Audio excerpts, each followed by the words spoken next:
While I was working on a character last week, I noticed that I feel a little bit rusty when it comes to drawing poses in perspective. So I decided to study this again. I started to make some very quick sketches of poses in perspective, and because I'm pretty busy with work and pushing my portfolio, I thought it would be nice to record one of those study sessions for YouTube because I still want to be able to produce videos.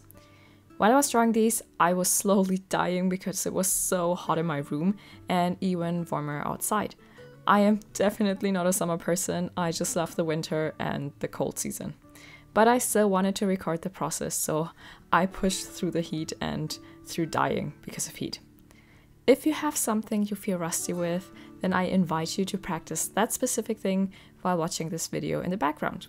So let's talk about the studies in this video. First of all the references are saved on my Pinterest board, and as always, the link is in the description down below, so be sure to check it out. I tried to start with 2 more simple poses to get ready and kind of get in the right mindset.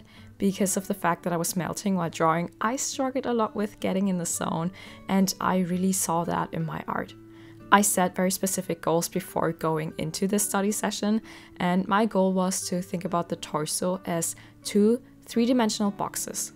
1 box for the rib cage and 1 for the hip bone.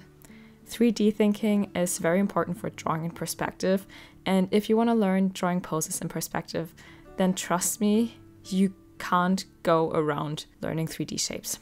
I was also trying to be very quick and rough with these, because my goal wasn't to draw pretty people standing in cool poses, but to really understand the shape and perspective of each individual part of the body.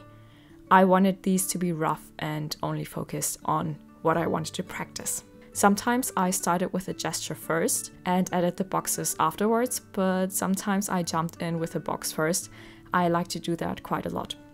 I also like to scribble the way the boxes of the torso are positioned smaller in a corner of my sketchbook before attempting to draw the pose as a whole, so that I can get a better understanding of what is happening.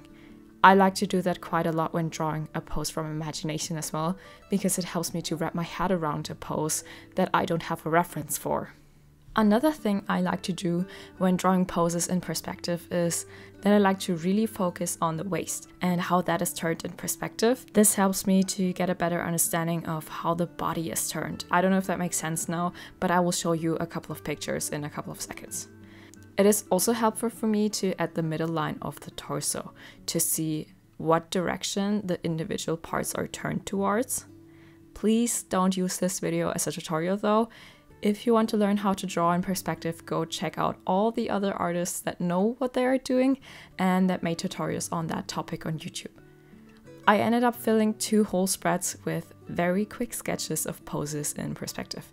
And even though I know I could do better even with these, I am still proud of myself because I pushed through. I remember where I come from and how I first started to play around with perspective and trying to understand people and poses in perspective. It was so difficult for me, and I refused to think about the body in boxes because I thought that it feels more natural to me to think about it in spheres. I remember how I studied a couple of artists and noticed that line of the waist I was talking about earlier. It is pretty difficult to explain, so I will just put some examples on the screen. That was one of the biggest aha moments that I ever had with drawing. And then I had to admit to myself that I need to put my ego aside and just start doing the box figures. I am not better than other artists, and I also have to do this. Every now and then, when I start noticing that I'm feeling more and more out of practice, I will actually go back and try to improve by breaking figures down into those boxes. Usually, I spend a little bit more time and effort on those than on the ones you can see in this video. But trust me, when I tell you that I was melting at my desk, I was melting at my desk. For the arms and legs, I still use cylinders, but I do think more about the form of the arm itself. I try to keep in mind that the arm behaves like a chain. If you are not familiar with that comparison, I would really recommend you to read about it. George Bridgman introduced me to this description and it changed my view of the arm. Basically, our arms are divided into 4 main parts: the deltoid, the upper arm, the lower arm, and the hand. The upper and the lower part aren't round and circular, but more flat than you think you would when starting out. These two shapes face in slightly different directions, just like parts of a chain do. I will put a photo of this on the screen again because it is kind of weird to describe, but once I learned that, drawing arms felt easier for me as well. For studies like these, I use many different mediums. I, for whatever reason, prefer to do these traditionally though, and I can't tell you why. I guess I just like the way it feels when I put my pen on real paper, and maybe it helps me to memorize stuff better. I actually don't know. But I have a lot more fun doing these traditionally, so I just do them this way. A lot of times I do these kind of studies with a ballpoint pen because it makes me focus more because you can't erase something, and to be honest, it just looks pretty. But sometimes I like to do these with color pencils or with plain pencils, as you can see here as well. Usually, I will try to focus on very specific things when studying. Based on this, I will render stuff or not. There are times when I really want to study and get a nice looking sketch, and then I will try to push it a little bit further. I'm still not a huge fan of rendering everything because I am a little bit lazy, but most of the time I don't care about pushing things further. Even if I put down a face, I don't care if it looks like the person in the photo, as long as I learn something about drawing that I can then later use for drawing from imagination. I talk quite a lot about drawing from imagination on this channel, and I want to make clear that that is only because one of my personal goals is to be able to draw very well from imagination at some point. I have this idea in my head where I am sitting in a cafe or at home and I can just start drawing without relying on the internet or people around me for references. It's just a personal thing, and there's nothing wrong with using references. I do that a lot as well. But back to the topic of this video. Besides dying because of the heat in my room, I also struggled with a couple of things in my quick study session.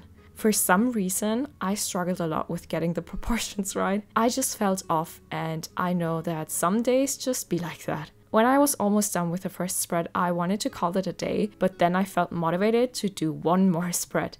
I don't know where this motivation came from, but once I started the second spread, I felt even more insecure and unsure about my drawings. But I told myself to do this because I wanted to feel less rusty and improve. So I again pushed through. And I'm glad that I did, because even though these are just some very quick studies, I still practiced what I initially wanted to practice. So if you feel frustrated because you want to study something, but it feels so hard to do, please don't give up. After pushing through, you will be rewarded by improving, even if it takes a little bit of time.